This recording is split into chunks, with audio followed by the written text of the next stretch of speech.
Good afternoon. I hope by now all of you have had a chance to find refreshments and restrooms out around the corner, should you need those. We're not going to take any formal breaks today, so you just need to go and do what you need to do when you need to do it. And we want to welcome all of those who are joining us via live streaming. The good news is if you can see and hear us, you are at the right place. You've made all the right connections.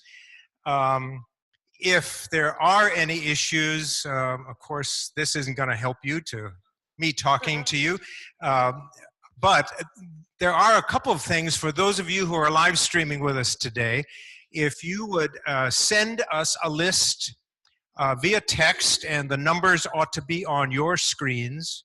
If you would send us a list of the persons present at your location, that will give us an opportunity to know who is joining us from other spots. Likewise, later on, you'll have an opportunity to text us any questions that you have, and so be aware that that mechanism will be used in a couple of different ways. My name is Len Eberhart, and I'm one of the directors of travel ministry together with Diane, and we are responsible to help persons have the wonder of travel with EO in Iowa. That is, persons traveling from Iowa and other places like Detroit and wherever people have signed up.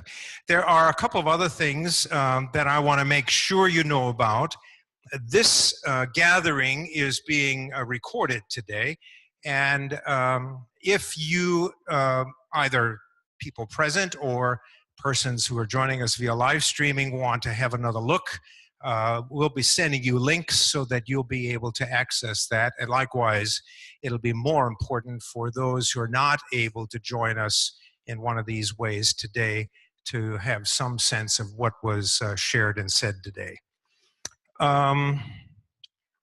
Bishop Laurie and Gary, of course, are hosting this tour, and we'll be introducing them in a moment. But before we do that, Diane, do you want to come and introduce our EO guest? Kathy, do you want to come up while I talk about you? Sure. This is Go ahead. our special guest, Kathy Bouchard.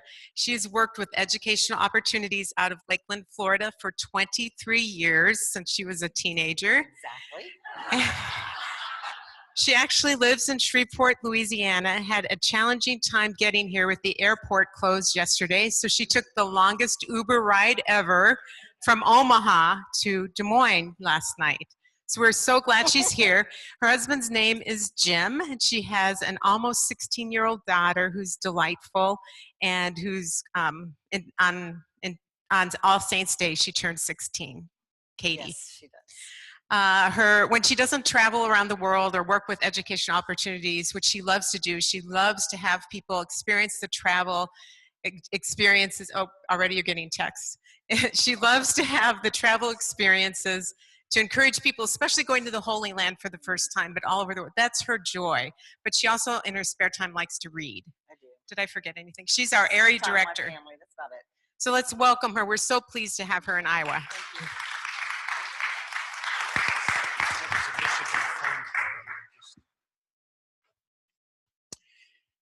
We're thrilled Kathy's back. She's been in Iowa before, but it's been a little while, so we're glad to have you back. Yeah.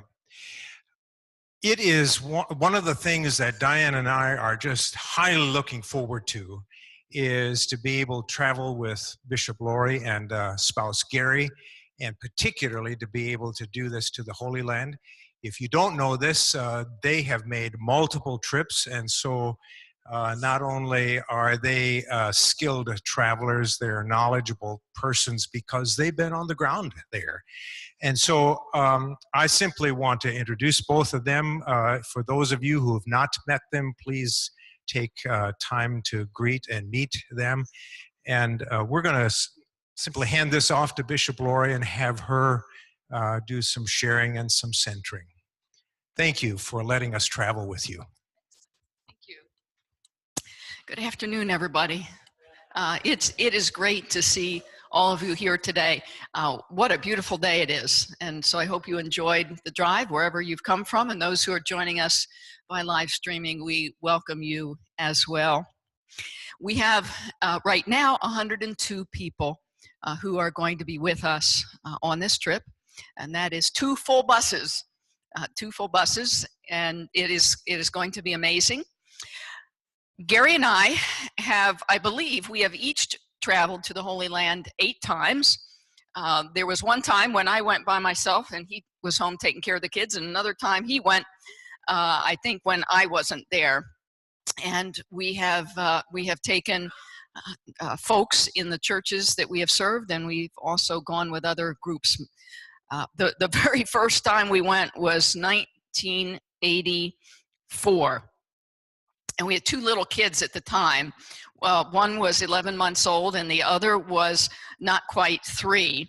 And I look back on that now because we are grandparents now. And my mom and dad, who live in Pennsylvania, took care, and my dad was working. So basically my mom took care of those little kids for the 10 days that we were able to go, just the 2 of us, to Israel. We weren't taking a group at that point. And it was a group of United Methodist Evangelists, right? Jack Gray, and it was just an amazing thing for us to do that. And then we've taken other groups over the years, and I have also gone. I've gone with the Preaching Academy of the United Methodist Church, and that was back in the 90s. And we keep going back. We were just back 2 years ago in January with a group, and we are really honored and delighted to be here with you. If you know anything about Israel or have been there before, let me just ask a question. How many of you been to Israel before? We have some folks who've done that. One of the phrases that we often talk about is that Israel is the 5th gospel.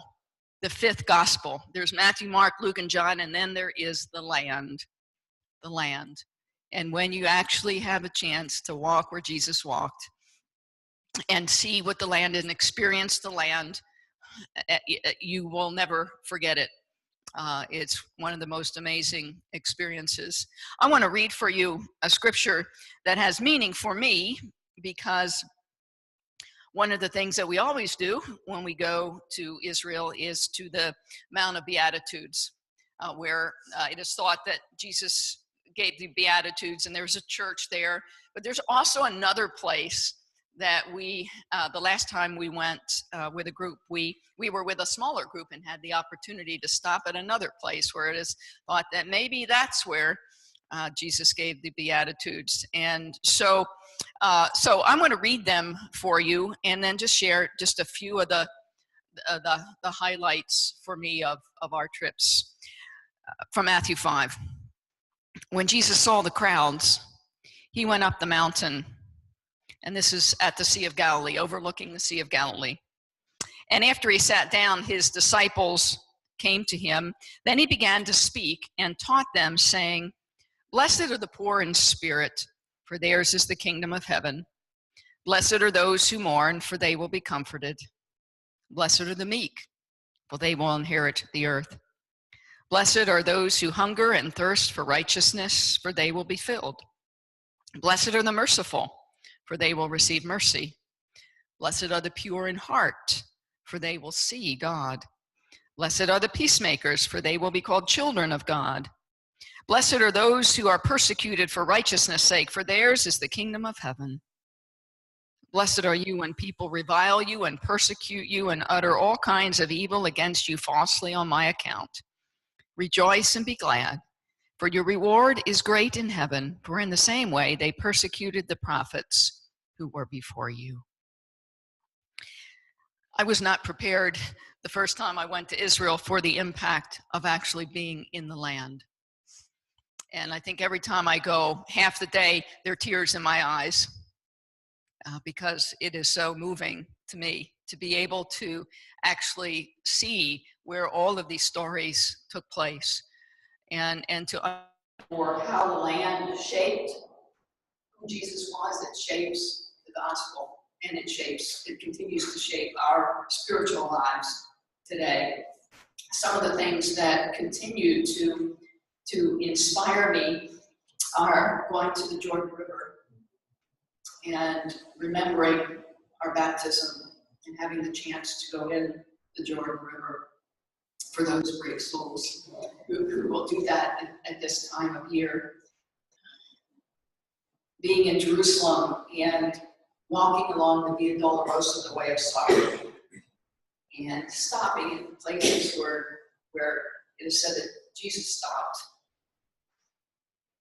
And then going into the Church of the Holy Sepulchre, which seems like a hodgepodge of all different types of architecture and different religious groups, and yet there is a feeling of such holiness in there. It is a very sacred place. And then there's the Garden Tomb, which is probably not really where Jesus was crucified, but it sure looks like where it might be, what it might have been. A very quiet and serene place. And to see the words outside the tomb, "He is not there, he is risen." I'm always moved when we go to the Sea of Galilee and get to ride on a boat on the Sea of Galilee, and I just imagine all the stories about Jesus and his disciples fishing. My father was an avid fisherman, and I'll always remember the time when Gary and I took my mom and dad to Israel, and how wonderful that was. I remember only one time going to Caesarea Philippi, up in the northern part of Israel, where Jesus asked, who do you say that I am? You are the Christ, the Son of the living God. We're going to do that. This is a tour. Most tours don't get up to Caesarea Philippi, but we're going to go up into northern Israel, the headwaters of the Jordan River, to go down to the Dead Sea, the lowest place on the earth. The lowest place on the earth, and to go into the Dead Sea and float and know that you can't do anything but float. What an experience that is, to see the Dead Sea Scrolls and to be able to experience Qumran, have the opportunity to go to Jericho, where Joshua fought the Battle of Jericho, and then to go, we're going to be able to go to Vad Hashem, the Holocaust Museum. I can't begin to tell you how moving that is. I cried my way through that every time I do. We're going to have the opportunity for our lives to be transformed by the grace of Jesus Christ and the holiness of this place, of walking down the Palm Sunday processional, up from the Mount of Olives all the way down to the bottom to go into the Garden of Gethsemane. Amazing experience. And so I want to welcome you with us. We're going to have a lot of fun. We're going to become family to one another, but we are also going to open ourselves to be transformed by the land and by our guides and by each other. So thank you for being willing to be a part of this sacred journey. Every time I learn new things and my faith is strengthened, and I look forward to getting to know each one of you. We are going to be hosted very well by Educational Opportunities. It's a wonderful organization. And I know that you will go home as people who have a different perspective on faith and on what is important in our world, and how it's really the love of Jesus that inspires us to make a difference. And that's our theme. This is my jacket is Difference Makers. That's our theme for annual conference over these next 4 years. You are already difference makers, but I guarantee you when you leave Israel and go home, you are going to be even more committed to making a positive difference in our world. So thank you so much. I'll be speaking maybe later on, answering some questions, but for now I'm going to give the mic back to Len. Thank you. Gary, these people need to see your face. This is a gem that you'll want to get to know better if you don't already. He and Laurie make a wonderful pair, not only as travel companions, but colleagues in ministry. And we're just thrilled to be able to travel with you this year. Yep. Yep. We have some 43 of us here in the room. And those of you who are joining us by live stream, please do send us a list of attendees there. Diane, do we have any of those yet? Not yet. The lists to be forthcoming. I am well aware that you've already explored the EO website. I have sent you links of videos and so on. But it seemed to us that it might be okay to show some visual pictures after some of the word pictures that Bishop Laurie painted for us so well. So we're going to, EO has put together some wonderful video support. And Art, are we ready to go here? All right, one. All right. So this is one of the many videos that you can find on the EO website.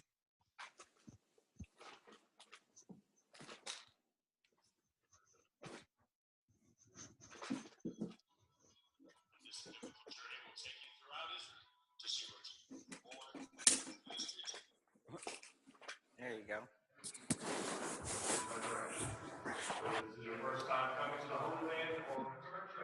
You'll be sure to discover new things that bring you closer to God. Begin your journey at the Sea of Galilee, the place where Jesus spent most of his life. Can't hardly hear it. You can't hardly hear the. Next step. Do some of your. I think that's what Laurie showed anyway that first night.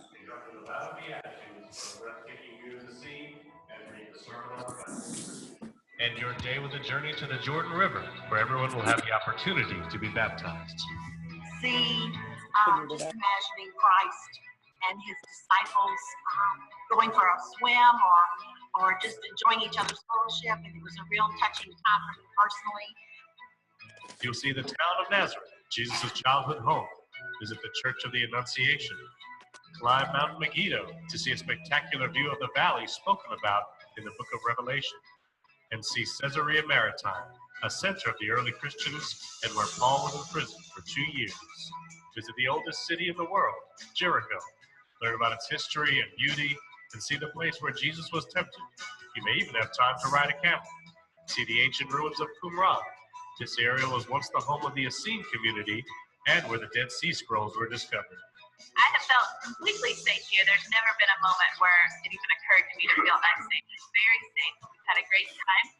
And this trip will definitely affect my ministry. It's brought to life the Bible. It's helped me understand things better, the geography of the land, what Jesus saw. Thank you, honey. The town of Bethlehem and go inside the Church of the Nativity. Join others from around the world as you journey below the church to see where Jesus was born. Walk through Shepherd's Fields, where the birth of Jesus was proclaimed by an angel, and sing a hymn in the beautiful church on these grounds. Had a fabulous time here in the Holy Land. We visited a lot of places. I felt really safe. I never was concerned about my safety at all. And I would say my favorite spot was Shepherd's Fields. At long last, you will arrive in the holy city of Jerusalem. See the old city, Temple Mount, and the Dome of the Rock. Walk in the Garden of Gethsemane, where Jesus prayed and was then arrested. Join fellow pilgrims in the upper room, the location of the Last Supper and of Pentecost. Come to the Western Wall and join others in prayer. You may even place a written prayer between the ancient stones. Sit on the southern teaching steps where Jesus taught the gospel. See the pools of Bethesda where Jesus performed the Sabbath miracle and walk the Via Dolorosa along the path that Jesus once carried the cross. The Via Dolorosa will take you to the Church of the Holy Sepulchre, the traditional site of his death and burial. During your trip, you will have the option of taking a day to visit Masada and the Dead Sea. Take a cable car up and see King Herod's mountaintop temple with an awesome view. And don't miss the chance to swim in the Dead Sea. Spend your final day at Ein Karim, place of the burial of John the Baptist, and finally at the Garden Tomb, where you can reflect and rejoice in his resurrection. Take communion with your fellow passengers for a time of worship you won't forget. And it has just been the most perfect time. I know more about this land than I ever thought I could possibly know. And I will travel with you anytime. Educational Opportunities would like to help you in planning your next trip to the Holy Land. Whether it's your first time to Israel or you're a frequent visitor, there's always something new to learn and experience. This beautiful country will not only help you in understanding Scripture, but it will be the journey of a lifetime. Come to the Holy Land with educational opportunities and never be the same again.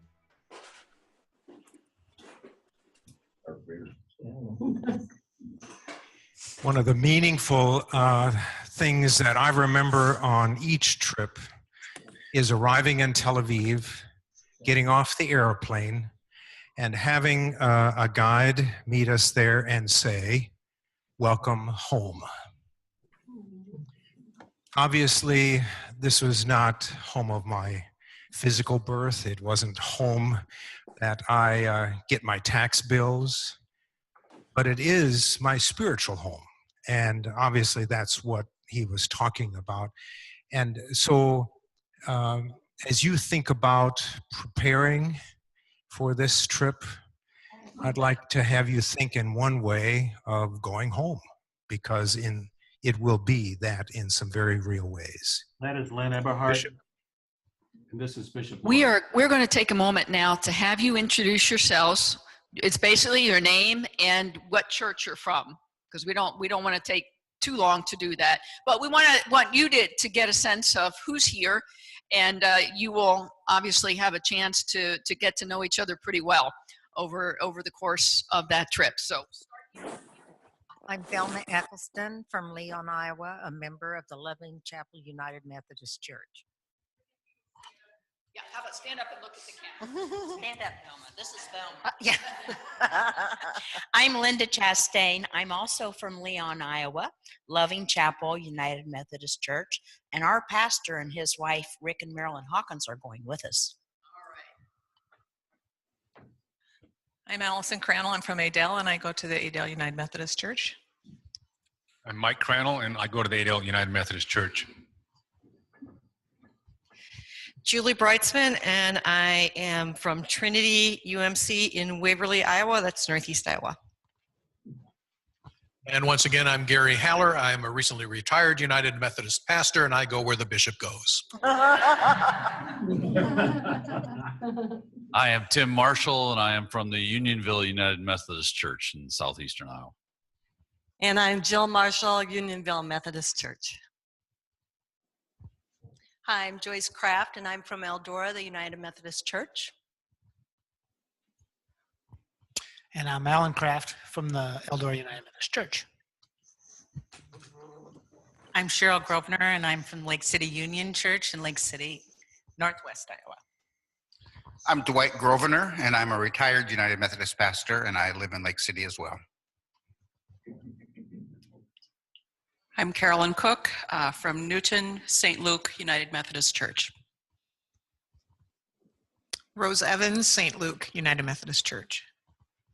Do you want the...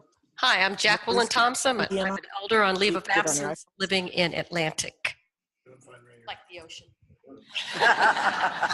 I'm Nancy Turk from Clear Lake, Iowa, and I belong to Clear Lake United Methodist Church in Clear Lake.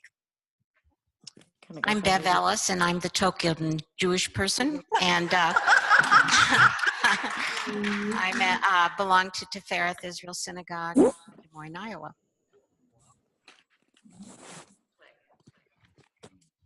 I'm Fred Lewis, a pastor at Ames First United Methodist. I'm Janet Tryon, and I live in Ames, and I'm a member of the United Methodist Church. Mark Wilden, West Des Moines United Methodist Church. Oh, stickies. Linda Plummer, West Des Moines United Methodist Church. Annette Wilden, West Des Moines United Methodist Church. Dave Hickman, West Des Moines United Methodist.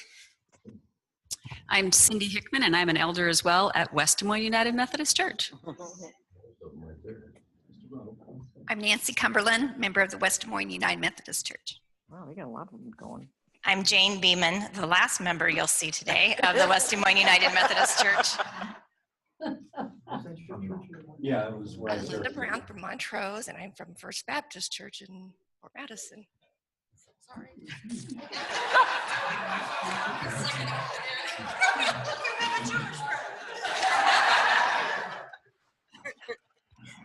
I'm Laurie Wardlow, and I'm from Montrose Trinity United Methodist. I'm Sally Barrett. I'm from Trinity United Methodist in Montrose. I'm Dave Barrett, and I'm the last one of Trinity United Methodist, and I serve Trinity United Methodist in Montrose. Hi, Cosette Smith, and I'm from Burlington, Iowa, and I'm a member of Faith Lutheran Church. But if it helps any, my fraternal grandmother was Methodist.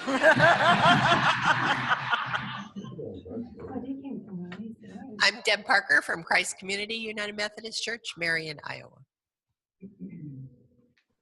Jan Lamb from Living Water, United Methodist Church in Marion. I happen to live in Cedar Rapids. Doug Cameron from the Grinnell United Methodist Church. And Jenny Cameron from Grinnell United Methodist Church. I'm Donald Kaizen, and I'm going to challenge you to get your map out. I'm from the Laurel United Methodist Church. I'm Carol Kaizen, and from the Laurel United Methodist Church, very small church. Eben Salton from a small church in Gillett Grove, Iowa. I found out about this trip from my brother-in-law and sister-in-law, Carol and Rick and Hawkins. I'm Deanna Snyder, and I'm a member at First United Methodist Church in Des Moines. Hi, I'm Pam Magnuson from Sheridan, Iowa, First United Methodist Church, and my husband and I own Harbor House Christian Store. And he's not going, so does he have to be? That screen somehow. All right. Go ahead, Art. Art McClanahan, Director of Communications at the Iowa Annual Conference Center. Yes, and Art will be going with us. And this is half the group. This is half the group. Yeah, less than half the group. So there's going to be a lot more. And we have a particularly our largest group, I think, is from Iowa City, First United Methodist Church. Is that right? And I think they're watching by live streaming. And Barry Tritle is the pastor. So welcome everybody from Iowa City and Michigan and wherever else you're from.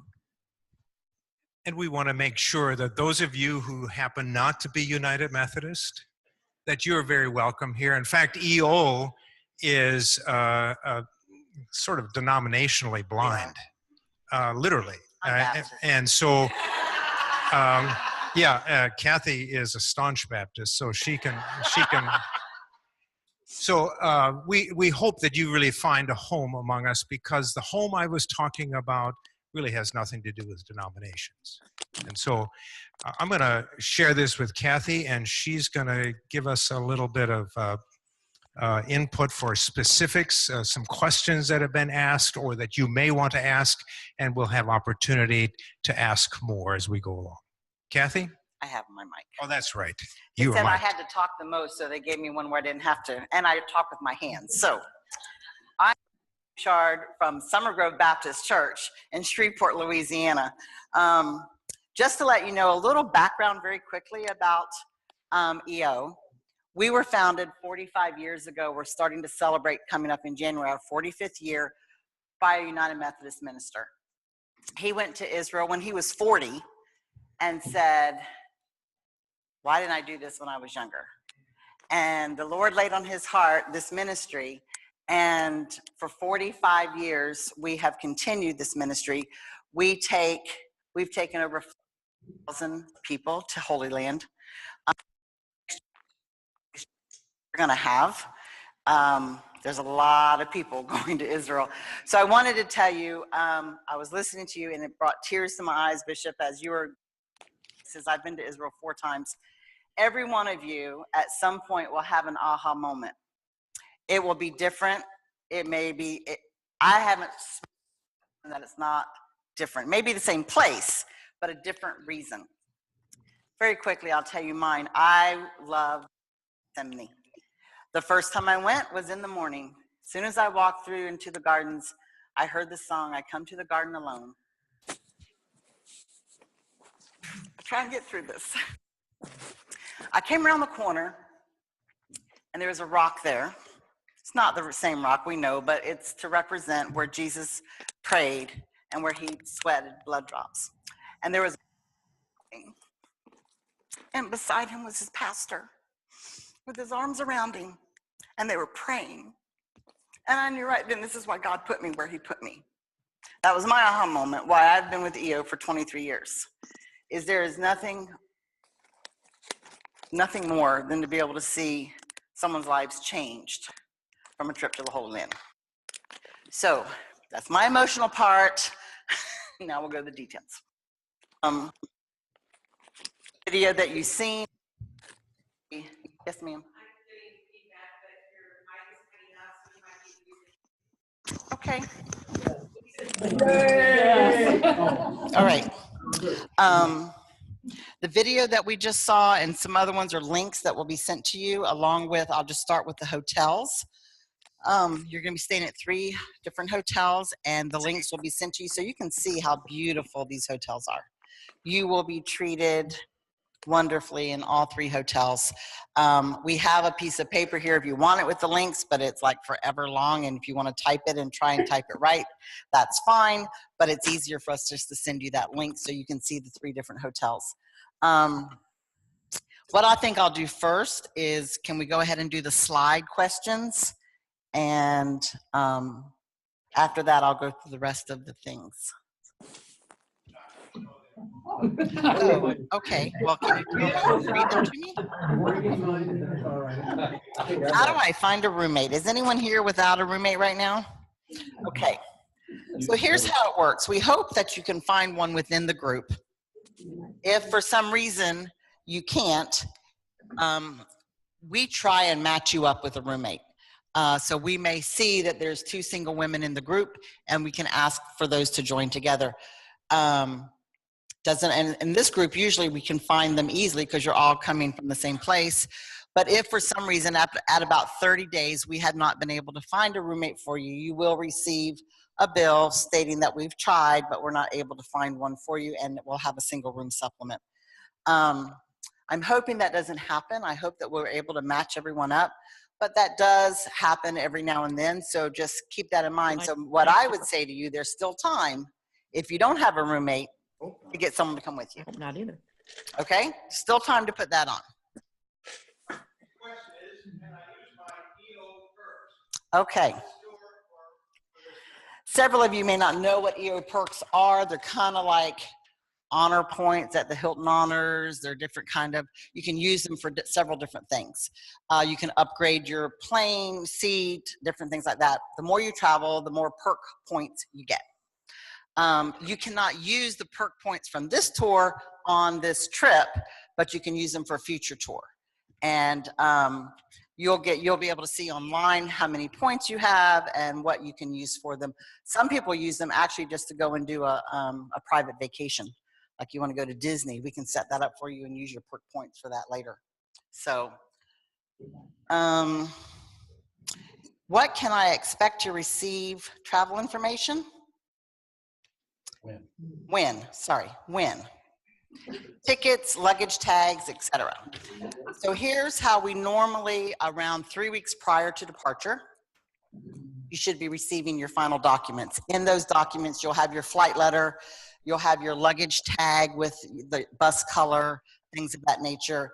You'll have all the information. If you took out the travel protection, you'll have an information about that. Everything will come approximately 3 weeks prior to departure.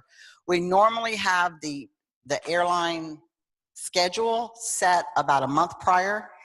Hopefully we'll have that maybe even a little bit before, but everything should be in your hands 3 weeks, at the latest 2 weeks prior. At that point, you can always call the office if you want to know if you haven't received it a month out and you're kind of wondering if we've got it. What we're going to try and do is make sure we get it to Lynn and to the bishop, and we can get that out to you as soon as we know what the flight schedules will be. Okay, because that always helps for people to getting transportation and things of that nature. Okay. What sort of clothing? Well, you know, in the Bible it said we're going to go up to Jerusalem. You really do go up to Jerusalem.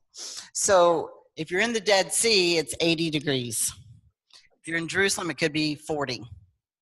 So we say dress in layers. Layers are the best thing. Also, there are certain sites that we go into that women have to have their shoulders and their knees covered, that men have to have their heads covered, and they'll give you little things if you need to do that. If the women happen to have on a sleeveless shirt, you will not in January. But if you did, they'll give you a shawl. But the best thing to tell you is layers and good walking shoes. This is not the United States. We do not have handicap rails for you to hold on to. They have cobblestone streets a lot. So good walking shoes will be one of your best friends when you're there.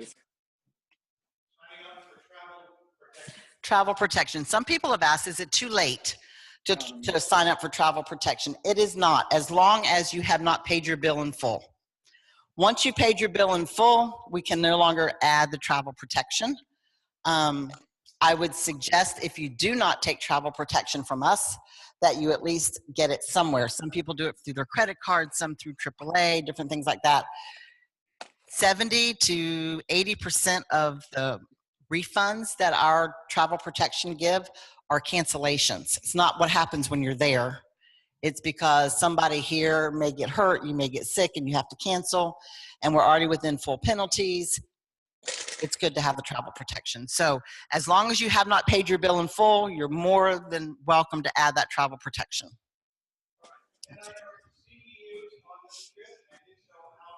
Okay. You can, a CEU, Continuing Education Unit, and we offer 20 hours of contact time, which is 2 CEUs. And if you are a tour host or a tour host spouse, you automatically will receive those in the mail from us. If you are a passenger, all you have to do is email me. I'm in charge of the CEUs. My email address is kbouchard@travelwithus.com. Or you just call the office, tell them you want a CEU, and they'll let me know who it is. And we'll get it in the mail to you. So definitely CEUs are available.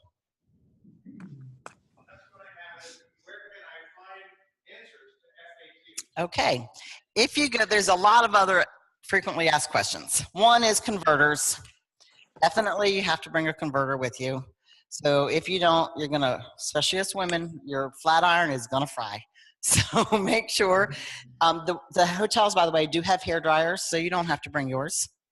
Some hotels over in Israel do not have washcloths. So what I've done with that is I take an old towel and I just cut it into little pieces to make little washcloths. That way you can kind of leave them. You don't have to worry about bringing them back. And if they don't have a washcloth, that's great. That's just a normal thing over in Israel. Anyway, so I just got lost on my little rabbit trail there. I'm sorry. But you can, what was that last question? I'm so sorry. That's right, FAQs. So one of those questions about stuff like that, about the hair dryers, about the converters, if you go online to our www.eo.travel and you just look up travel information, at the very bottom of the list it says FAQs. And it'll give you FAQs for just Holy Land or in general. A lot of the things that we ask that are asked are always are there. So those will help you. Let me think of one of the any other ones. I saw that you had a question, by the way, before I forget.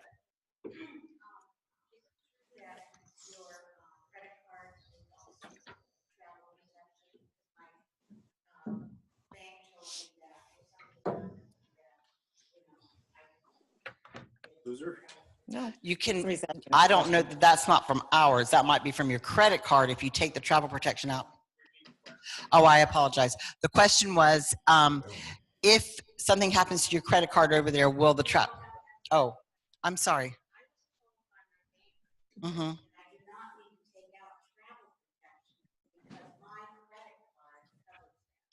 Okay, she was told by her bank that she did not need to take travel protection because her credit card covers that. You'll have to check with your credit card about that. I think you have to take the travel protection through the credit card company for that to happen. But I can't answer for the credit card people, but I would definitely check on that and find out for sure. Information on tipping. Somebody at EO said that some of the tips are already included in our fees, but then we got a guide to tipping. Okay, I sure will. That's one of the things on my list. I'm glad you asked. So part of the tipping that you've already paid for is for your porters and your waiters. Okay, so when they come and take your luggage off the bus, you do not have to tip them. We've already taken care of that. And at dinner time, the waiters or waitresses that are waiting on you, you do not have to tip them. That is a part of what's already included in your thing. We do ask for a love offering. I know a lot of people think that's funny because it's optional. You do not have to, but if your guide has done a great job and your driver, once you've been to Israel and you see how these bus drivers take you, you'll be more than willing to give them extra money because they're amazing. For the guide, it's $6 a day. And for the driver, it's $3 a day. And so what I would suggest, because people tend to run out of money when they get there, is I always take my money for the tips or for the love offering, and I put it aside ahead of time. Oh, they love U.S. currency. No problem. You will hear one American dollar many, many times because they do love American money. So you don't have to go and that's another good part we'll move into. You do not have to exchange money. You don't have to get shekels. If you pay in dollar bills, they will give you change back in shekels. However, so don't take 20s. Don't hand out a 20 for a $1 item because you're going to get a lot back from different stuff. So, so the tipping or the love offering, $6.03 per day. Let me finish my things here. Egypt is a little less. Thank you. Oh, yes. Yes. Absolutely. So I'll go through this, and when I get through with this, then we'll open it for questions of something I've missed, because I do tend to miss things. But, okay. One thing I do want you to know, we are on 2 buses. So that does not mean that the bishop is only going to be on 1 bus because she's assigned to the blue bus. She will be alternating, she and Gary will be alternating back and forth between the buses. There will also be times during the tour. Doesn't mean that the buses sometimes go to different sites at different times, just so we don't have a huge crowd at one site. But there are certain times that the whole group will be together. On the Sea of Galilee, you will have time, if it takes 2 boats, we tie the boats together and we stop in the center of the Sea of Galilee and have a worship time. It's really, really neat.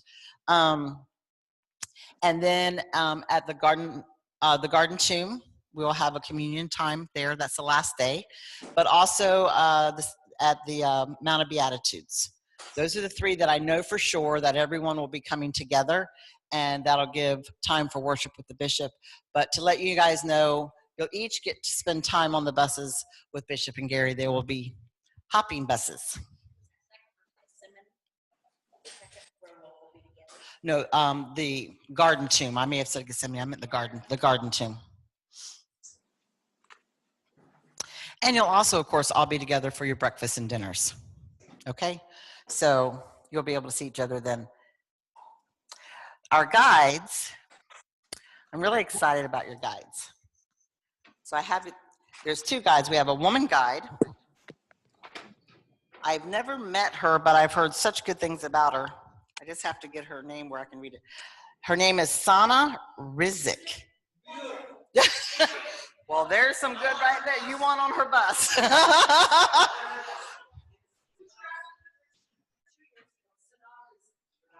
Yes. Okay. Well, there's some good testimony right there. Pardon me. Okay, well, I'm getting ready to tell you who the other bus is, and I will tell you very much so. I don't know the girl, I don't know her, but I do know this one. And I know his dad. His dad, Jimmy Namor, has guided for us for over 40 years, and his son, Victor Namor, is awesome. I'm telling you, I'll take his bus. Okay, I don't know her, but I'll take his bus. I don't think there are either, and I think that there's personalities and different things, but I'm going to tell you, I know that I'm glad of that testimony for there, and I will tell you the other testimony for me is that Victor is awesome. He's young. He is awesome. I'm really excited about your guides. So, no bad guide. Will everyone who's registered under one clergy post be safe? Yes, be on the bus. Everyone who is registered under the same tour host, we will keep on the same bus together. Right. So if you're going with your pastor, you'll be on the bus with them.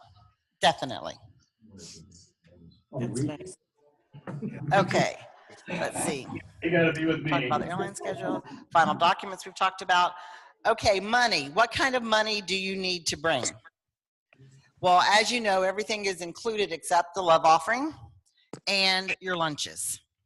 Okay, lunches run, I'm going to tell you, be prepared for like $15 a day. Doesn't mean you're going to spend that much. What do you think, Gary? I see you. No?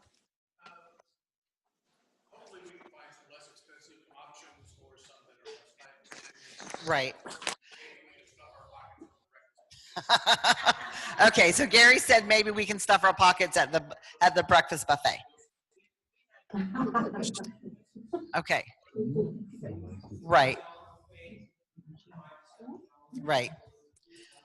And one thing that I found out is that if you're traveling with someone, to split a lunch is a really good idea, because you don't need that much. When you go back, you're going to have a huge dinner. So, and a huge breakfast. I mean, we split lunches, or I just got a snack. So, but that's and then the other part of the money that you would need, of course, is for souvenirs. EO doesn't provide that. I'm so sorry. But I wish they did. No, so I can't tell you how much, because that's up to you how much you take. But I will tell you to take it in smaller denominations. They do accept, as we said, American money everywhere. They accept the credit cards. Yes, but let me explain to you something that I think is very important. We are very, very particular about the stores we stop at. Okay? EO has agreements with certain stores, because, and the reasons we have that is because we trust them. We know, like, for example, in Bethlehem, we have the Nissan brothers. But we know that if you get home and it's something that either doesn't match up to what you thought that you wanted or whatever, that we can get you a refund on that. Okay? So there are reasons we stop at certain places. Some people go, well, why can't we go over there and shop with that street vendor? Be my guest. But you can't be guaranteed what you're going to get. And EO's, we always say this, we are not a shopping tour. That being said, you're going halfway around the world. It's probably a lifetime event, so you're not going to want to come home empty-handed. There are lots of places that we do stop that we give you opportunities to shop.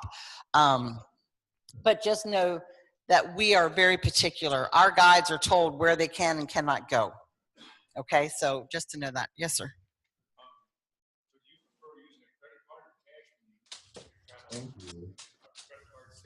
Credit cards are safe. I take cash only because I like to, I don't like credit cards that much. So I take cash, or But I do have a credit card at the stores that we stop at. I don't have an issue with them. While you're looking through your list, let me say something else about money. First time I went, my covenant brother Brian handed me $31 bills and he said, "I want you to take this to Israel." I said, "You think I'm out of money?" No, he said, "I want you to give it all away." Because the social service system there is one of begging. It's much different than here.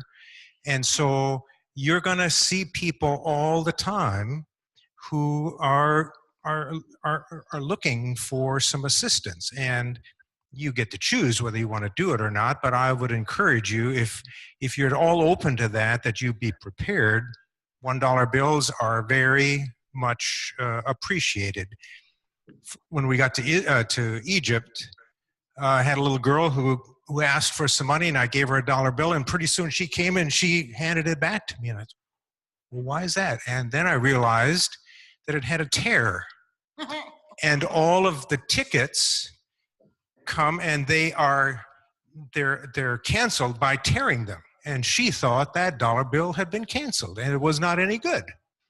So you might want to take new money. So again, I can't tell you how much to take.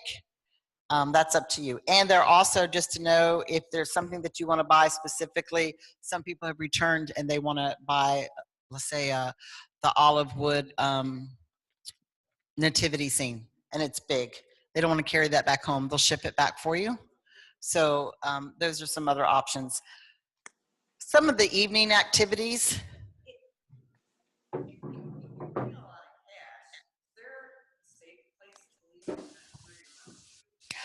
Well, no, there's around your waist. I would take I carry a money purse under my shirt in the front.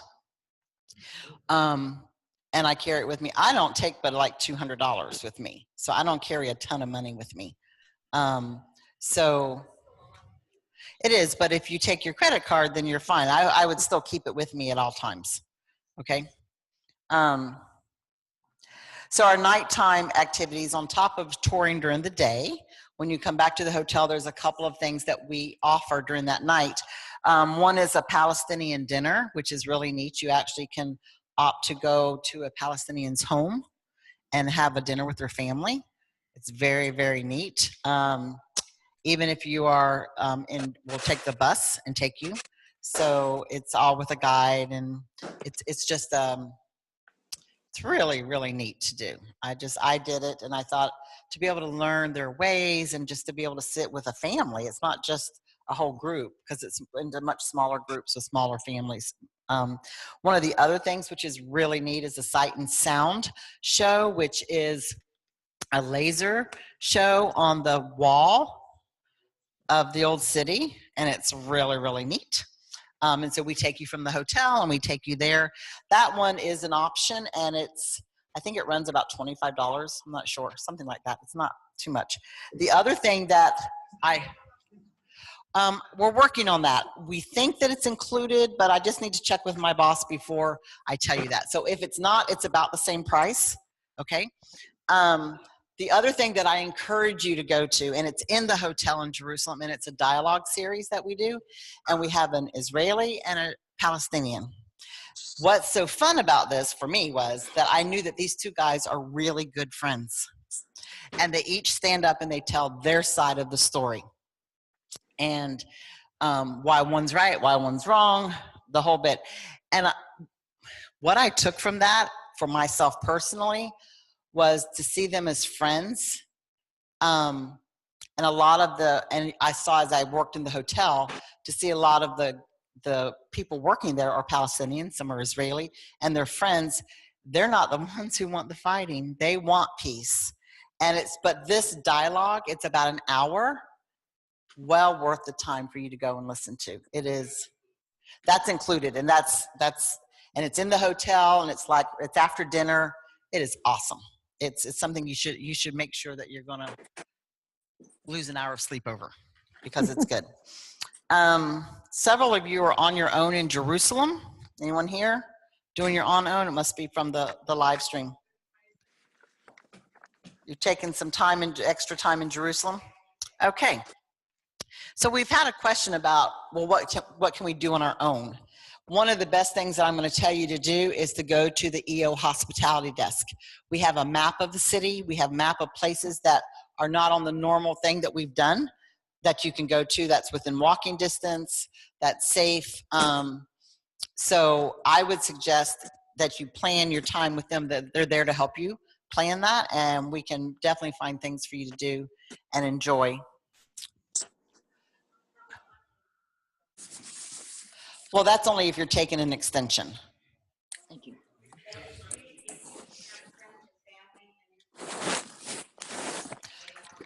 You can take a day off from the tour if you're staying at the same hotel. That's you just need to make sure that your guide and that your bus captain know that you're not coming on the tour that day. And don't make it a day that you're going to another hotel the next night, because then you'll get left. One of the things that I forgot to mention, I really want to mention about our founder, Dr. Ridgway, other than President Carter, Dr. Jim Ridgway is the only American who has ever been given an honorary citizenship to Bethlehem. And that's because of all the things that he does for the Palestinians. He also does the same things for the Israelis, or he did, and our company does. But we are there to make sure that you have the trip of a lifetime. We have hospitality teams on the ground in your hotel with you. So if there's an issue, they can take care of things for you. If you get sick, if you get hurt, they're there to help you. We don't just drop you off and say, see you. So I'm going to open it up really quick to any questions. How many people signed up for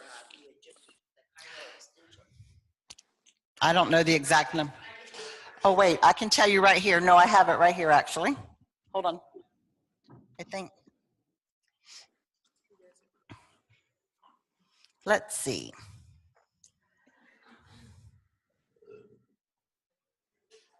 It looks like 22. I don't. Let's see. Going on 24. 22. Looks like 4. And then there's a, yes. In some hotels they do, in some they do not. But if you don't, oh, I'm sorry, do the hotels have safes in the room? So some do, some do not. What I would suggest, if you have something like at the Olive Tree in Jerusalem, you can take it, they have a safe downstairs. You can take it to the front desk. They will put it in the safe for you. Always make sure that you keep a copy of your passport as well, not just your passport, but a copy of your passport. Just in case you lose your passport, it's much easier for us to get all the information and get everything done, because you'll have your passport number, etc., by having a copy with you.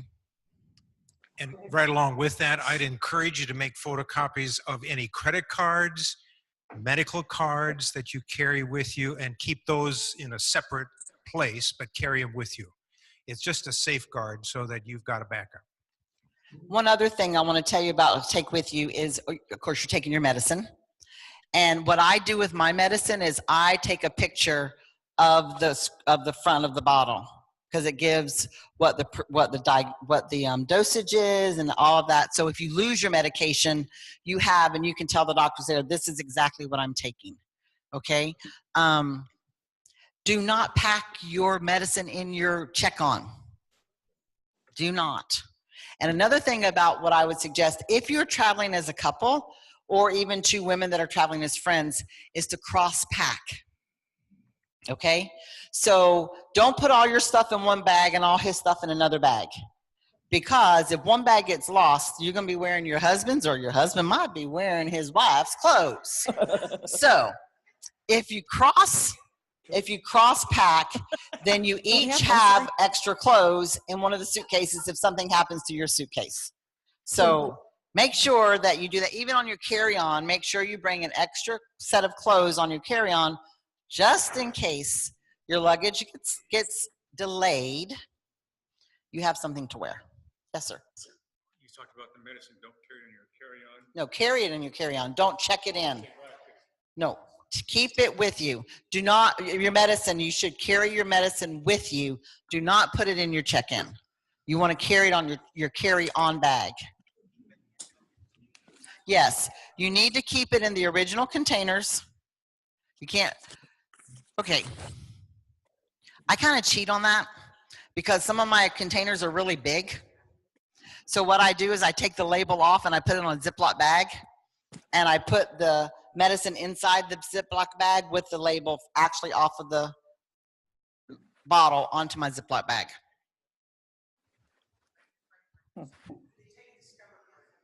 No, they do not. The question was, do they take Discover Card? No. Do they take American Express checks? No. You know, we used to, every time we used to travel in the past, you used to get the traveler checks. Visa and MasterCard. There is a fee of changing it into shekels or whatever. There will be a fee on your account showing the difference of changing it. Yes. Yeah, it is very reasonable charge.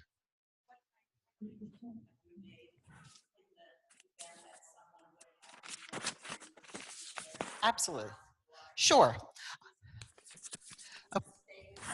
Let me address that. So the question is, what happens if you're in Israel and you get sick or you get hurt and you're taken to the hospital? That is what our hospitality team is there for. We stay with you. We will contact the travel protection people for you. If it's something that you have to be taken home, we'll hand it over to the travel protection people, and they will make sure that if you have to come home with a nurse, they get that taken care of. Let me tell you this though, when you go to the hospital, you have to pay to be there, okay? And then you'll get reimbursed. That being said, this past summer or fall, we had a lady that was very ill. Just to go into the hospital was $17,000. Oh. I don't carry that. I don't carry that on my credit card. But our travel protection has a specific plan that is set for those type of situations, and they stepped in, put the money in up front, got this woman home. So yes, we as EO will stay there. Even if you're just sick in the hotel, we're going to take care of you. We're going to make sure you're there. We're going to come check on you. We're going to bring you food if you need food. We will make sure that you're taken care of. We're never going to leave you alone. Yes, ma'am.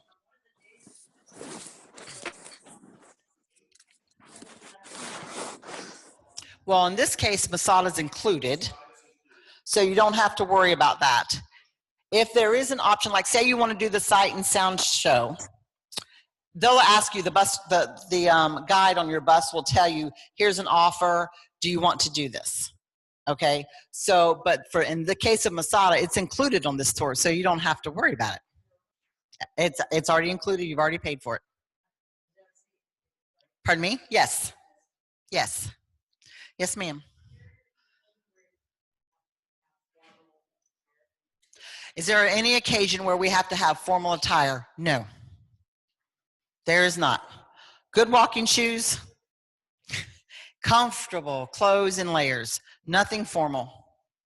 Yes, sir. How about doing wash? You pack clothes for the whole trip? Good question. He wants to know, what about doing wash? Do you pack clothes for the whole trip? I would suggest you pack clothes for the whole trip, but let me tell you how.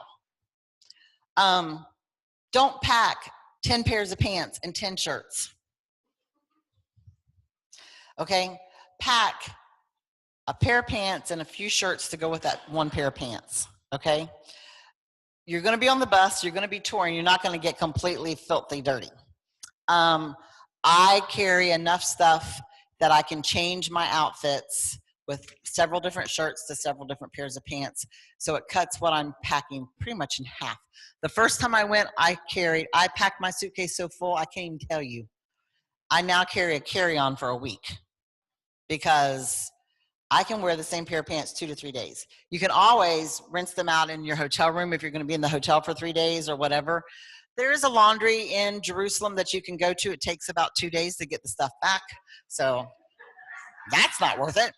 So I would say bring enough stuff, but then also know that do it in don't bring 10 completely separate different outfits. Amen. Did you hear that? The best tip, I know this is awful, but it's true. Take old underwear and throw it away. That's a good tip. Okay.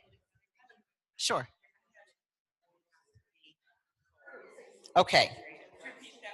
Yes. So people that have insulin that have to be refrigerated, if you have a CPAP machine and you have to have certain things like I do, I have to have my distilled water with my machine, etc. You need to make sure that you've called our office and you have told them that you have this medical situation so that they can put a refrigerator in your room for the insulin. They can make sure they have the distilled water, that if you have food allergies, if you have a specific diet, you need to let our office know, because we mark that down. We give that over to the hotels, so they make sure that if they're fixing something that they have gluten-free, that they have something for you. We also tell the airlines the same thing. So when you're on flight, they should be able to give you what you need for your meal, for your diet. Make sure you call the office, 1-800-247-0017, extension 590, and tell them that you're on a trip and you need to put some dietary remarks in your account. Yes, sir. Oh, no. Back in the beginning, I said guys need to wear a hat. I had made a statement in the beginning of that guys need to wear a hat. That's not, you don't have to wear a hat. There's certain holy places that they want the head covered. They give you a yarmulke to put on your head when you walk through. But a ball cap is also acceptable. Yeah.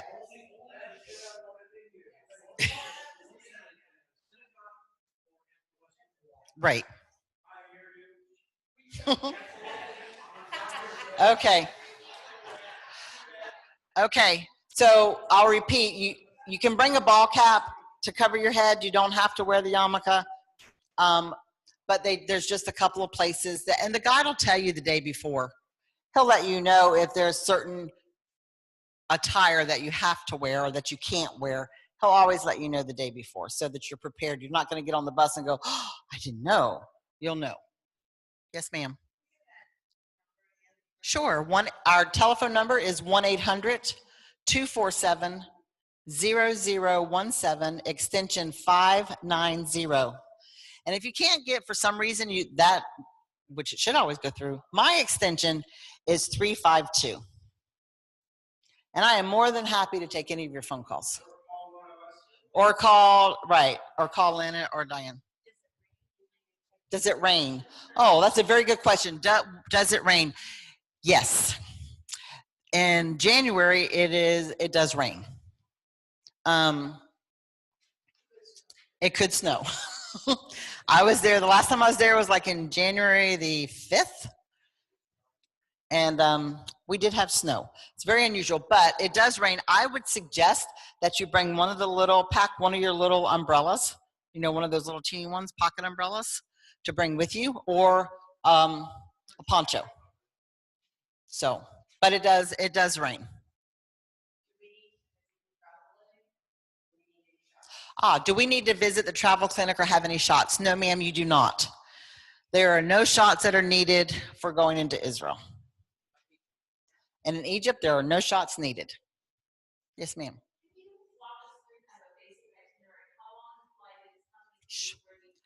Okay, absolutely. The flight over, you're probably, most likely, we don't have the flight schedule yet, but we're gonna do our general, which is from New York or New Jersey. So it could be Newark or it could be JFK. Once you get there, it's an 11-hour flight overnight, 12 hours back. Isn't that fun? So when you're tired and ready to come home, it's an extra hour, but it's okay. It's because of the tailwinds. So you have 11 hours over, 11 hours back. When you get on the plane on the international flight, about probably 30, 45 minutes into the flight, they're going to feed you dinner. And then they're going to turn out the lights and say goodnight. They're going to ask everyone to keep their shades closed, and they're going to have you sleep. A lot of people say, I can't sleep on a plane. Well, I take Tylenol PM, and it just gives me enough that I can sleep for about 5 hours. And so then you'll wake up to the smell of breakfast being fixed, and they will serve you breakfast. You will then arrive. Now remember, as we're going, the time change is going as well. We leave at about 11 o'clock at night, 10 to 11, something like that. We arrive in Tel Aviv around 4 o'clock in the afternoon. And in your case, y'all are going right to the hotel in Netanya, which is great. So you don't have a very long ride to the hotel. So we're spending, I believe, let me look here. I believe it's one night in Netanya. And then after that, we're going to Tiberias, and you're going to spend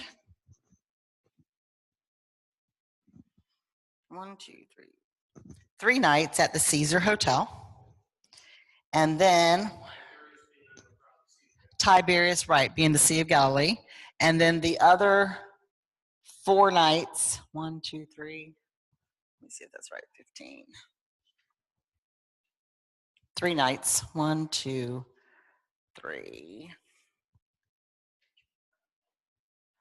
3. And the other 3 nights at the Olive Tree Hotel in Jerusalem. Just to let you know, the Olive Tree Hotel is not very far from the old city, and a lot of people like to walk to it at night.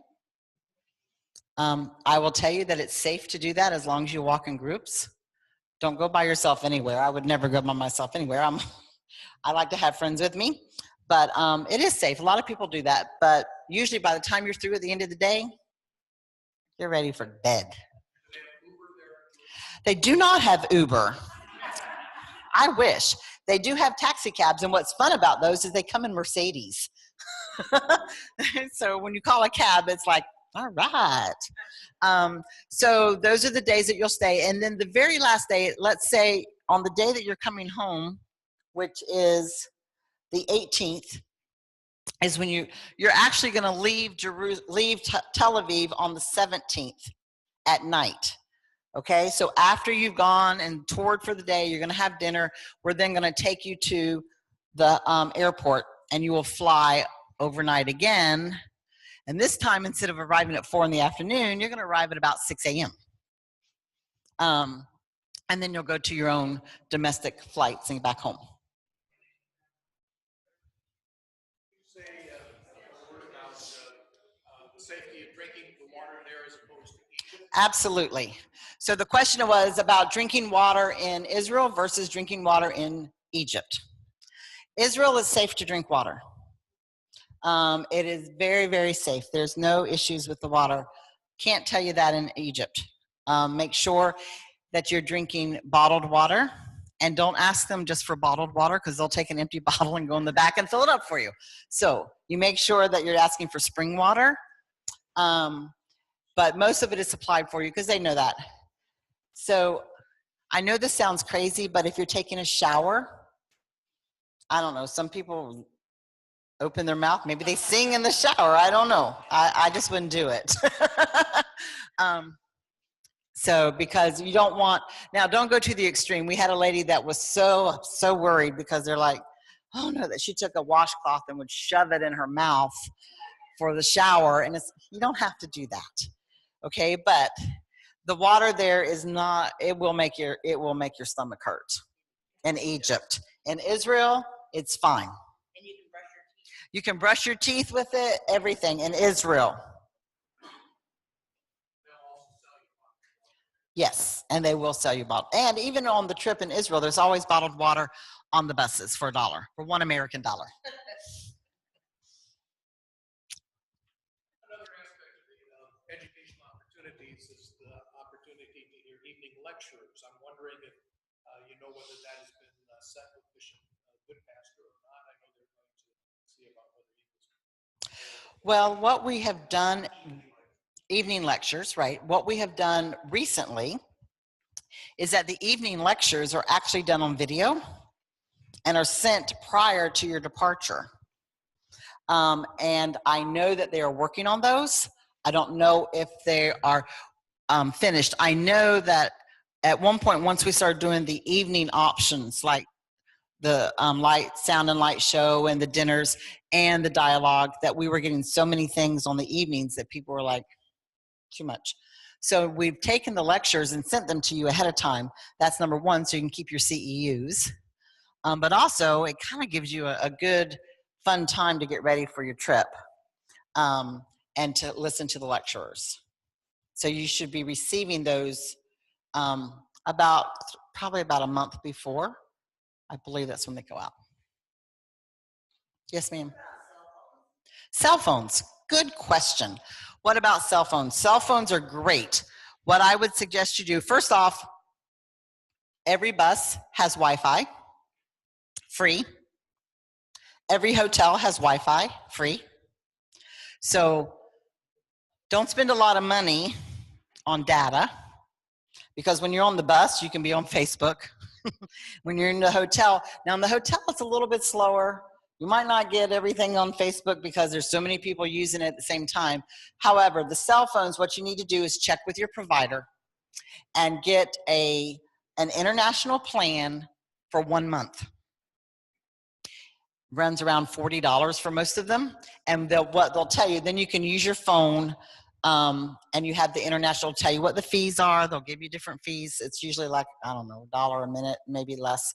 Depends. And they give you so much data. But it depends on your own service. And then they apply that for 1 month and then it's gone. When you come back home, it's done and it goes off and you've only done it for the 1 month. We actually do that for a lot of our staff as well.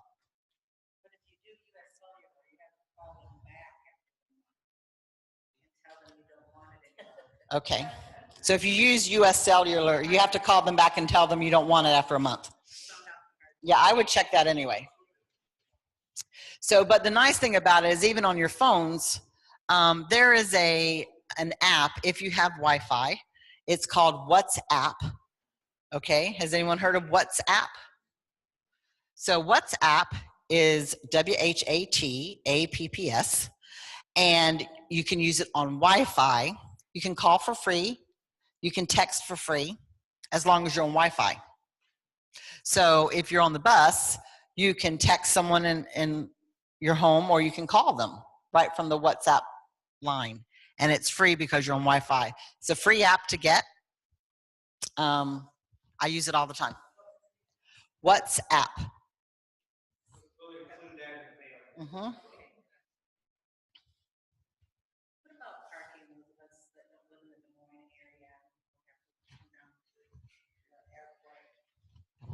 Lynn, you want to, of those who don't live in the Des Moines area, what about parking? One of the questions that was asked as to whether we're free to share the guest list with everyone to help arrange for carpooling. You're more than welcome to share the guest list. We can't. I can do it. But you can do it because it's y'all's people. I can't do it because I'm EO. Oh, there's my y'alls again.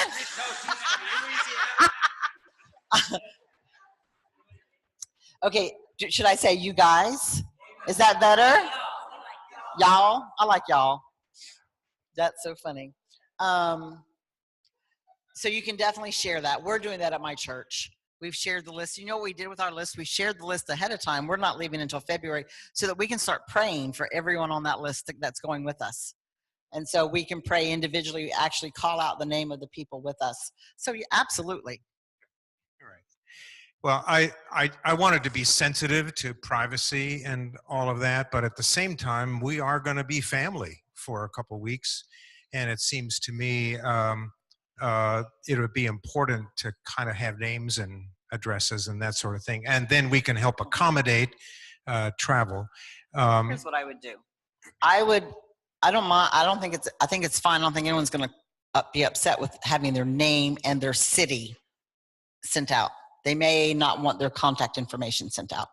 What I would suggest is that you send something out that says, if you need to carpool, please contact me and give me your information so that I can find out who else needs to carpool.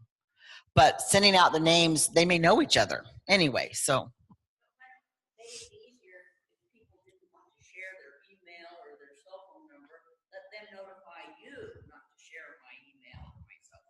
Well, however you want to do that. I just may work through the tour hosts and have those folks coordinate things. But this still doesn't answer the question about, you know, parking, because it'll cost a little over $100 to park a car during the time that we're away. By all means, I would say, you know, arrange carpooling so that we don't have everybody coming by themselves. We have on occasion arranged for other persons to simply drop us off and then pick us up. I mean, that's one thing. If you have friends that care about you that much, they'll do that.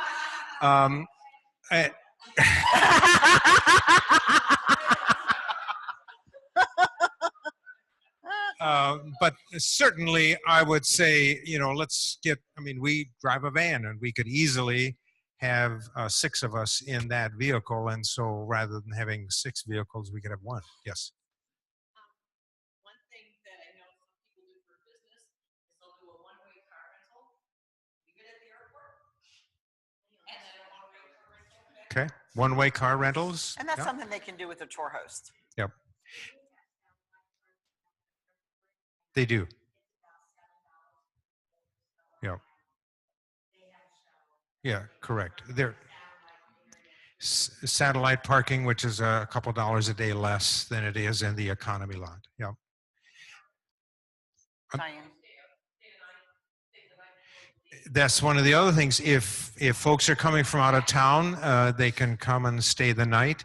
And then you can arrange to park at the hotel. You still have to pay for it, but it's not as much as in the parking lot. Yeah. Diane, did anyone email you any questions? Oh, okay. Okay. Okay.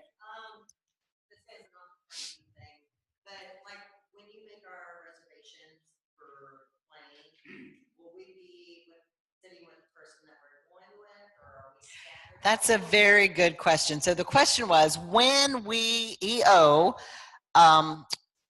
when we do your ticketing, are you seated with, let's say, your roommate, your husband and your wife, or are you just scattered?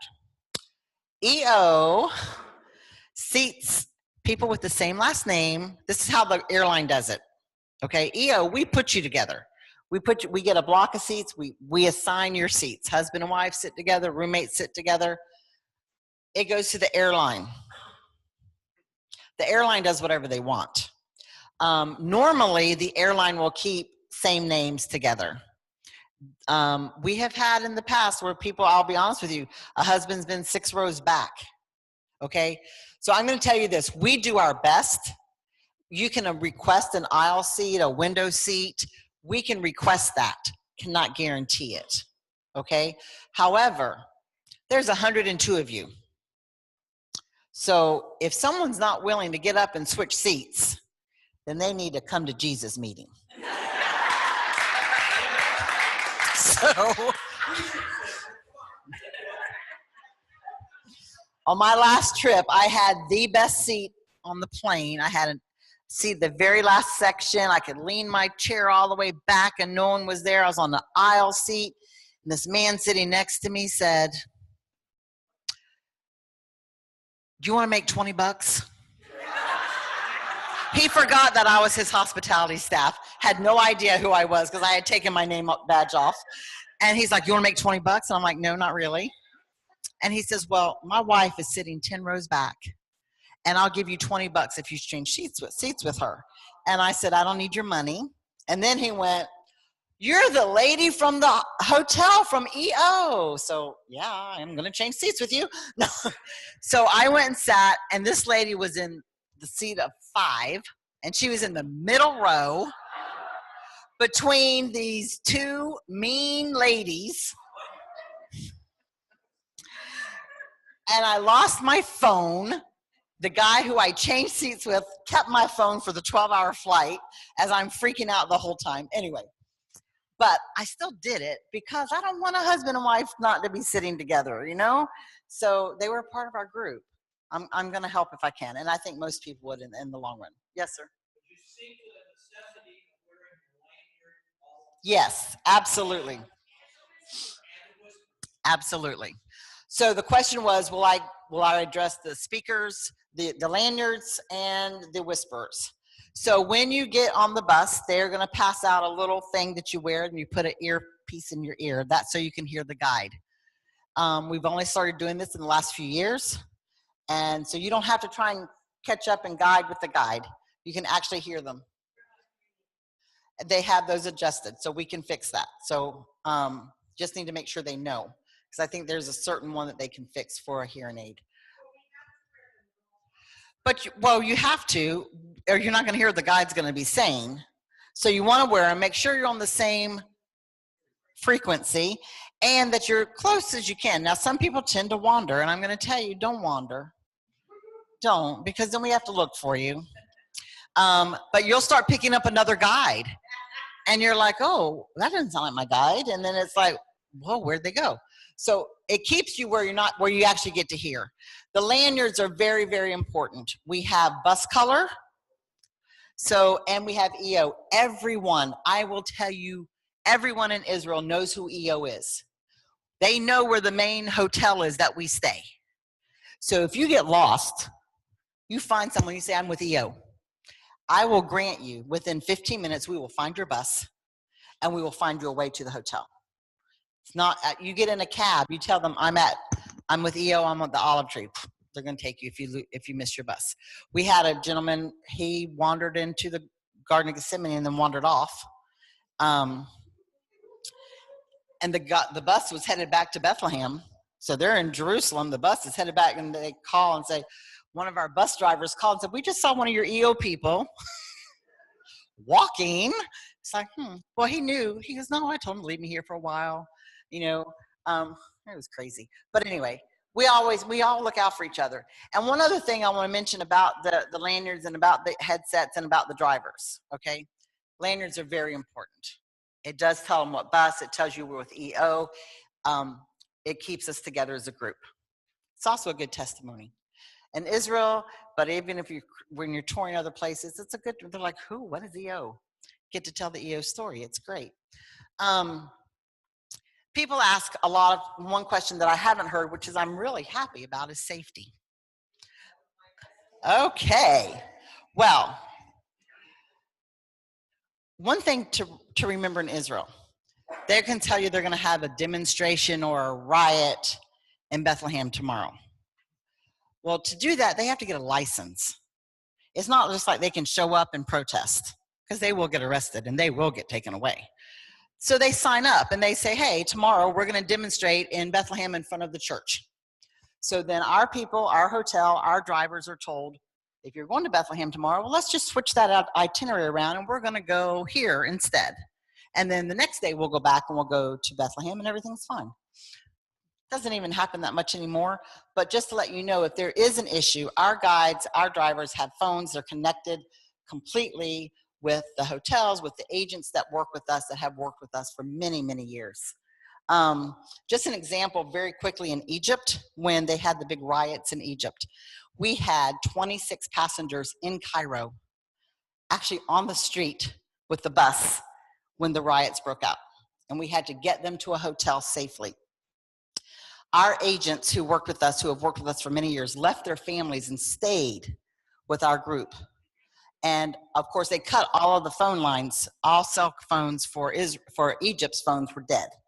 So they had American phones. And so we were getting our people to let them use their phones.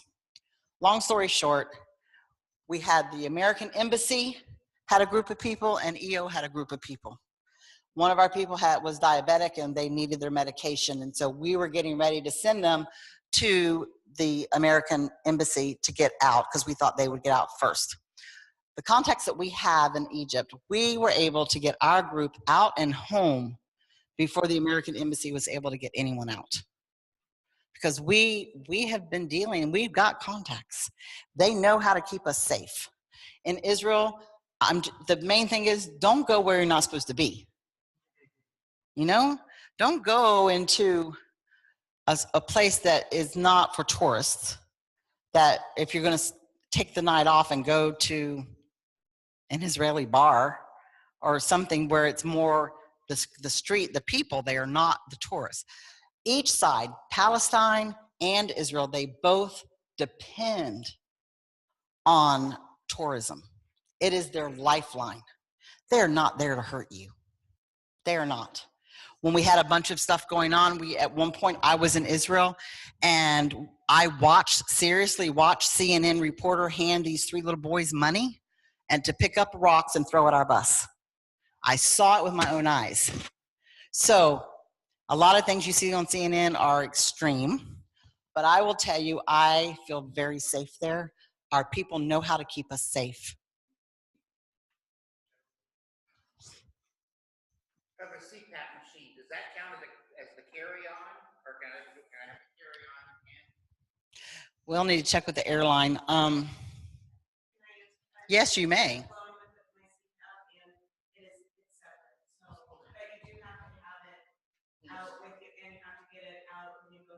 Security.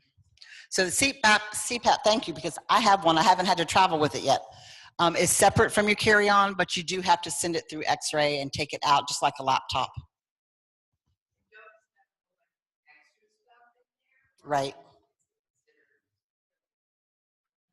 Okay. One last. What do you want to know about it? I mean, where you're going, or? Well, I don't have a lot of it with me. I apologize for that. But you do. Who's been to Egypt? Have you been? I have not been. So we do Cairo. We do the pyramids. So I honestly, I can look it up really quick for you and tell you privately when you get through. And I apologize. There's the itinerary. Look at there. What I remember of Cairo is the falafel is wonderful. We're nearing, we're in the last half hour, and we're drawing to an end, and I'd like to make sure that Bishop Laurie has time for some concluding words. Let me just say that if there will be other questions, you all have Diane and our contact information. If you don't, we have cards out on the table. Also on that table are some 2018 travelers when you're thinking about your next tour. The next tour that Bishop and Gary are doing is to go to Oberammergau in 2020. An outstanding tour. Diane and I were able to do that in 2010. There are some others of you who have had that experience. There are also brochures there. And we'll be sharing more information. I'll be in contact with the tour hosts just to kind of give a little more detail, which I presume then you'll share with your travelers, please. But by any means, if there are things that come up that you just wonder about, we'll be glad to help you to every degree that we can.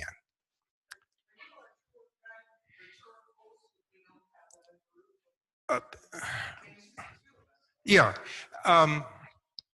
There are tour hosts who invited other persons to travel with them. No. You will be assigned to somebody. You'll be with some tour host. So it's not like you're an orphan, okay? You may not have been specifically recruited by somebody. But you should have their email and stuff that when you're sending stuff, it's still everything they're getting, you're getting.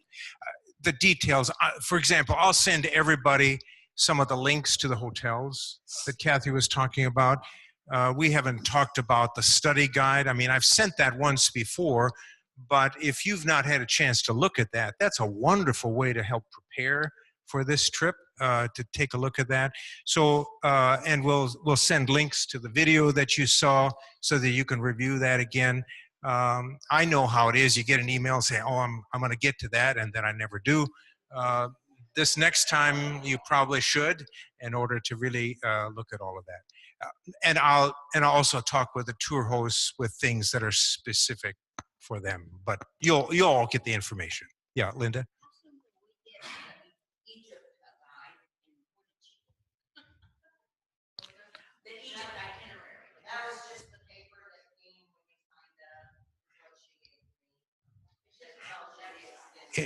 It should have been right in the brochure. Yep. Yes, one more. I'm sorry. I think it's all online now, isn't it? Or do you have hard copies? We have hard copies, but we also can send it to you in your final document. Or you can call in and ask them to send you one. Or you can just see me later and give me your name and I'll get one sent to you. Okay. I know you used to send them in the final documents. Right, we used to. We do, and we send them in the final documents. We also have them online that you can download. Okay. Some people like to teach a class before or have studies before, but as far as I know, last time I did finals, we still included them. But you can get it ahead of time. Just come see me. Yep. All right. Bishop, we'd like to hear from you.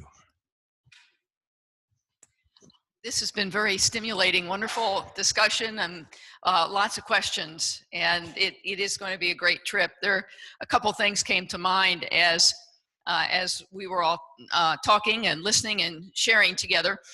The first thing is just a couple hints from personal experience.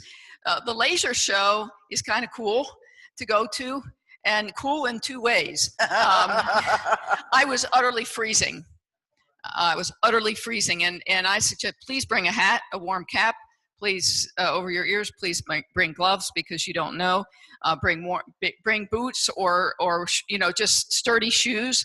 So I tend to get really cold, and I was diagnosed with pneumonia when I got home. I was not well the last trip we went 2 years ago. I wasn't feeling well when we started, and so. That was a mistake for me to have gone because it was really, really cold. So it's great, but just know that you have to be prepared because, as Karen said, you never know what the weather's going to be. Yeah, it's in Jerusalem. Yes. Yeah, I did too, and it did. It wasn't enough. It was just too cold. Yeah. I did whatever I could, and it was really cold. One thing to know about me is that wherever I go around the world, I find a way to run. I'm a runner, and so you'll find me early in the morning going out and running wherever I can find a safe place to run. So letting Kathy know right off the top that that's what I do, and sometimes I end up running the steps. And one day in Bethlehem, running up and down the hotel steps so I have found it safe, but I run smart. I don't do dumb things. Hopefully, I like to go in safe areas. And when we go up Masada, up the cable cars, I just need to let you know that I may be walking. I've done that I think every time we've gone to Masada. It's a hard walk, so it may not be something you can do, but but it's a way for me to experience Masada in a different way. And if you do that, you don't get to hear the stuff, the commentary at the top and the stories. So I've heard it before, and it's good. It's excellent. That's going to be a highlight of your trip. So some of the things that. Course that you can buy these are little olive wood things. I'm not a shopper, so I don't get too much stuff, but these are things that I found interesting and are meaningful to me. There's the olive wood, there's ceramics in Jericho, cosmetics in the Dead Sea. So there are lots of fine things. And then the last thing that I would want to say is that flexibility is really important for anybody who travels. We had a group of 20 the last time we went 2 years ago, and our flight was canceled because of snowstorm in Newark, where we were headed. We didn't know that, well, until the night that we heard something the night before, and Gary and I have gotten to know James Ridgway, the head of EO, very well because of our experiences, and he tried so hard to get us going, but we were, we couldn't get out. We didn't know, we weren't rerouted, and we didn't know what was going on. And finally we got out, and we ended up in Frankfurt, and then we had like a 13-hour wait in Frankfurt, and so they got us a hotel, a room that we could stay in and sleep. Of course, Gary could sleep, but I can't. I can't sleep at the drop of a hat. So it was hard. And just understand that there are things that are beyond our control, particularly in the winter, and the weather is. Of course, our flight coming back home was canceled too. So we had a double whammy and ended up going through Amsterdam. And I had pneumonia the whole time, so I was just really not feeling well. But those are the things they happen. And EO, they made some changes after that year in how they notify people, and they were very, very responsive to our needs. And so I want you to know you'll be well taken care of. And we hope and pray that we won't have those kind of travel issues. But that's just the way it goes. Some things we can't do anything about. But they do a great job of getting folks rerouted. So those are the things that I want to share with you. I'm really excited about the trip, and I hope that you are too. And for those of you who are on the live streaming, we are anxious to get to know you, and we're going to have a fantastic trip. It's going to be great, and we're especially grateful to Kathy for being here, and her travel was not very smooth either, but she made it, and it's been invaluable to have her with us. Is there anything else we need to do? Otherwise, I'll close with a prayer.